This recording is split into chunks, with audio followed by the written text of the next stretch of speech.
So welcome back to our channel guys. మనమైతే మంచి content తిరిగి వచ్చాం అనమాట. సో ఇదేంటో మీకు తెలిసే ఉండిద్ది. ఇది మన విజయవాడ రైల్వే స్టేషన్ అనమాట. సో ఇది అప్పుడు కన్నా ఇప్పుడు చాలా అప్డేట్ అయ్యింది.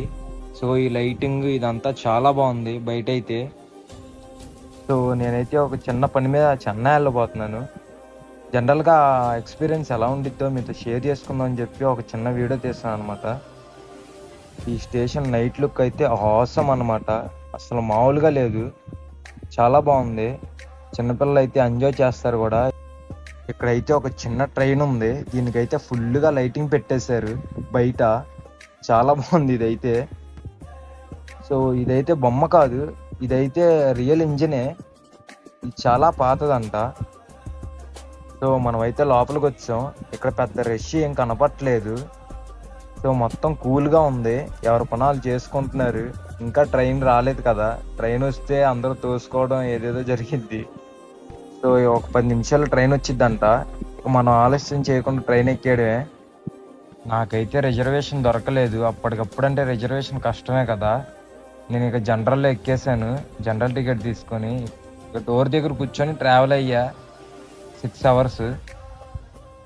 పాపం ఇక్కడైతే కింద పొడుగుండిపోయారు.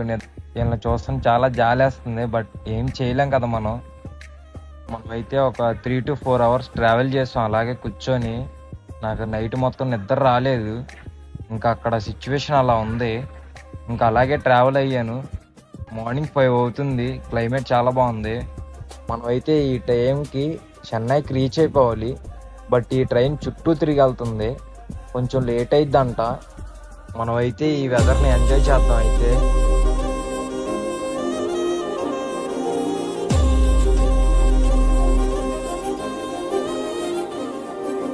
సో మనమైతే ఆల్మోస్ట్ రీచ్ అయిపోయినట్టే.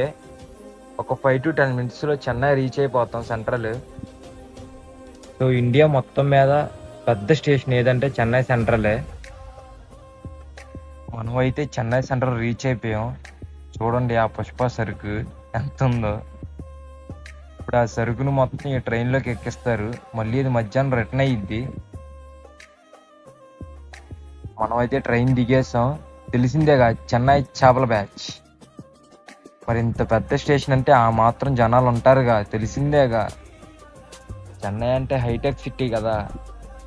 అడిషనల్గా వీళ్ళు చాలా డెవలప్ అయ్యారు. సో వీళ్ళంతా యూనిటీ కదా.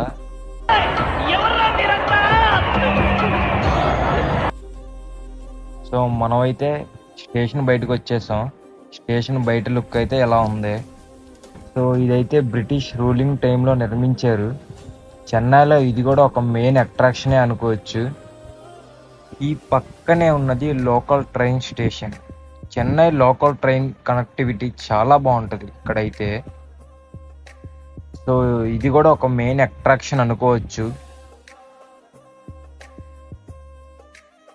సో ఇది చెన్నై మెట్రో స్టేషన్. ఈ మెట్రో స్టేషన్ అండర్ గ్రౌండ్లోనే ఉంటుంది. ఇది సెంట్రల్ నుంచి జస్ట్ వాకబుల్ డిస్టెన్స్లోనే ఉంటుంది. ఎదురుగా కనిపిస్తున్న ఈ beautiful building Victoria public hall. దీన్ని చెన్నై టౌన్ హాల్ అని కూడా పిలుస్తారు. దీన్ని బ్రిటిష్ విక్టోరియా రాణి గోల్డెన్ జూబ్లీ సందర్భంగా నిర్మించారు.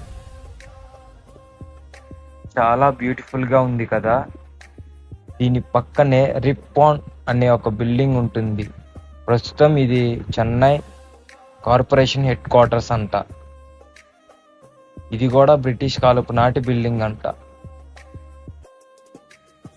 సో మళ్ళీ మన పని చూసుకొని మళ్ళీ రిటర్న్ అయిపోయాం అన్నమాట. సో నాకు అంత టైం లేకపోవడంతో ఆ చుట్టుపక్కల కొంచెం చూపించాను. మనమైతే విజయవాడ ఎంటర్ అయిపోయాం అన్నమాట. సో హిందూస్ ఎవరైనా ఉంటే అమ్మవారి బ్లెస్సింగ్స్ తీసుకోండి. చిన్నప్పుడు మా అమ్మ చెప్పేది, కృష్ణా బ్యారేజ్లో కాయిన్స్ వేసి కోరుకుంటే ఆ కోరిక తీరేదంట. సో అందుకే నేను కాయిన్ వేసి కోరుకున్నాను. మనమైతే ఆల్మోస్ట్ రీచ్ అయిపోయినట్టే. బెజవాడ అంటే దడ పుట్టేస్తుంది.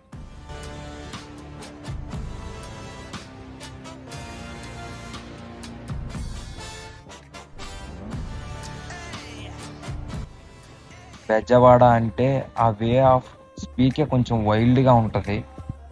మనమైతే విజయవాడ జంక్షన్కి రీచ్ అయిపోయాం అన్నమాట. సో మనం అయితే చాలా టైర్డ్ అయిపోయాం.